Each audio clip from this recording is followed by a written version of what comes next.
नमस्कार दोस्तों, स्वागत है आपका एक नई वीडियो में। दोस्तों, हमारी पिछली वीडियो में हमने आपको बताया था कि भगवान शिव के 12 ज्योतिर्लिंग कहाँ कहाँ स्थित हैं और इनका क्या महत्व है।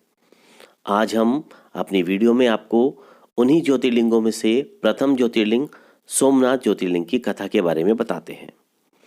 गुजरात प्रांत के काठियावाड़ क्षेत्र में समुद्र के किनारे सोमनाथ नामक विश्व प्रसिद्ध मंदिर में यह ज्योतिर्लिंग स्थापित है। पहले यह क्षेत्र प्रभास क्षेत्र के नाम से भी जाना जाता था। यहीं पर भगवान श्री कृष्ण ने जरा नामक व्याध के बाण को निमित्त बनाकर अपनी लीला का संवरण किया था। यहाँ के ज्योतिर्लिंग की कथा पुराणों में भी मिलती है। इस कथा के अनुसार दक्ष प्रजापति की 27 कन्याएं थी। उन सभी का विवाह चंद्रदेव के साथ हुआ था, किंतु चंद्रदेव का समस्त अनुराग व प्रेम उनमें से केवल रोहिणी के प्रति ही रहता था।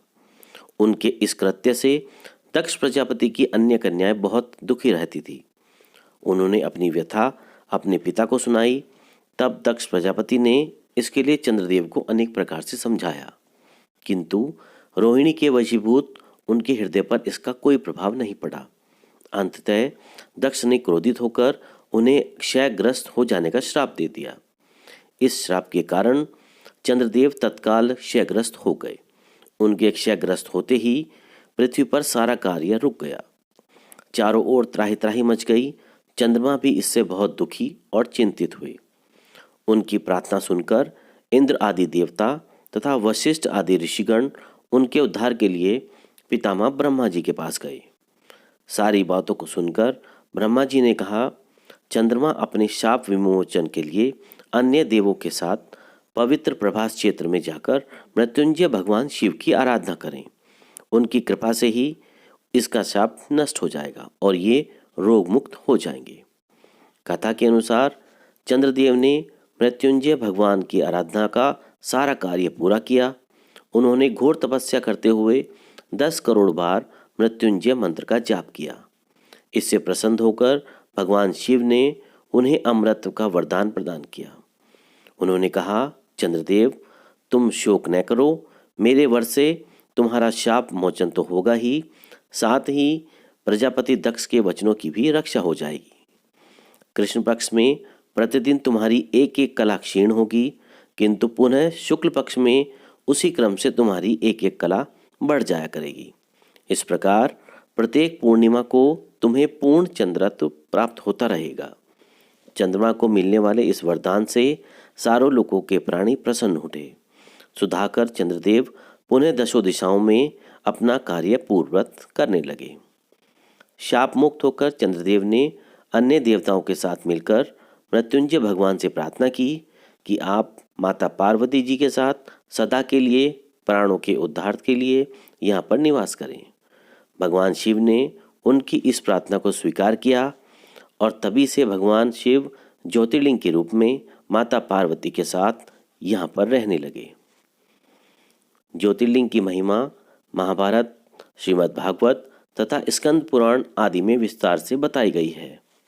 चंद्रमा का एक नाम सोम भी है। उन्होंने भगवान शिव को ही अपना नाथ स्वामी मानकर यहाँ तपस्या की थी।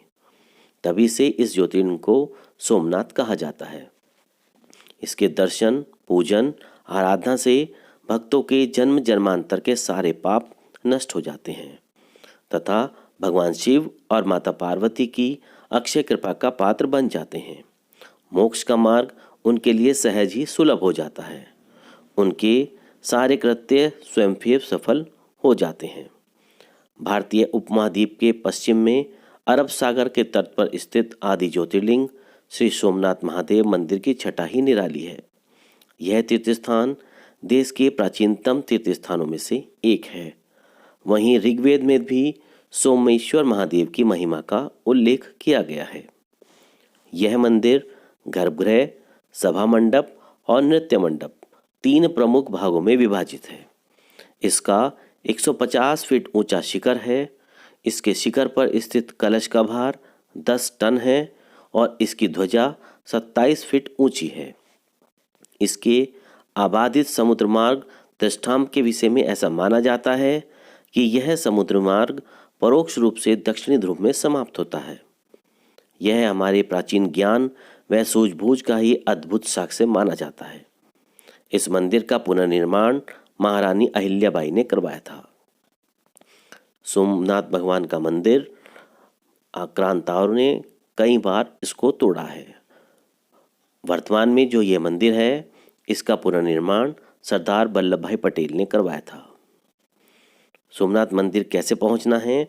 अगर आप वायु मार्ग से पहुंचना चाहते हैं तो सोमनाथ से 55 किलोमीटर दूर स्थित केशोड़ नामक स्थान से सीधे मुंबई के लिए वायु सेवा है।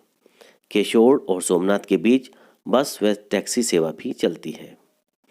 अगर आप रेल से जाना चाहते हैं तो सोमनाथ के सबसे समीप वेरावल रेलवे स्टेशन है, जो वहां से मात्र 7 किलोमीटर की दूरी पर स्थित है। यहाँ से अहमदाबाद व गुजरात के अन्य स्थानों का सीधा संपर्क है। सड़क परिवहन से गुजरात के लगभग बड़े शहर सारे ही सोमनाथ से जुड़े हुए हैं।